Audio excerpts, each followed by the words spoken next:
पुन्हा पुन्हा खावीशी वाटणारी गोकुळ बासुंदी।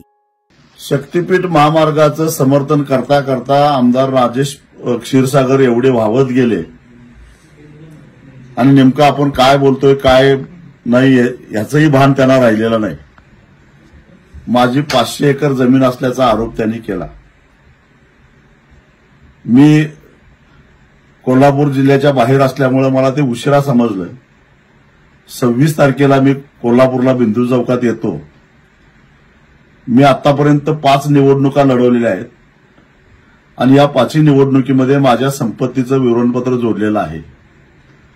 या व्यतिरिक्त अजून काही माझी चल अचल संपत्ती असेल तर त्याचे पुरावे राजेश क्षीरसागरांनी 2 दिवसामध्ये गोळा करावेत आणि एखादा बंगला असेल, एखादा भूखंड असेल, एखादी जमीन असेल, 7/12 असेल, ते सगळं 26 तारखेला दुपारी 12 वाजता कोल्हापूरच्या बिंदू चौकामध्ये घेऊन यावं।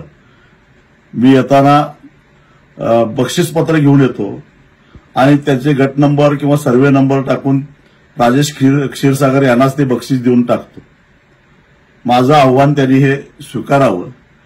मी बरोबर 12 वाजता 26 जुलैला कोल्हापूरच्या बिंदू चौकामध्ये येणार आहे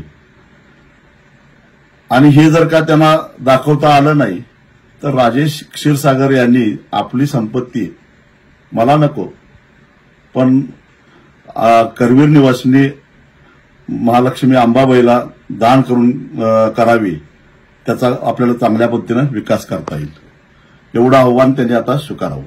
ताज्या बातम्यांसाठी आरके न्यूजच्या YouTube चॅनेलला सबस्क्राइब करा आणि बेल आयकॉन प्रेस करा।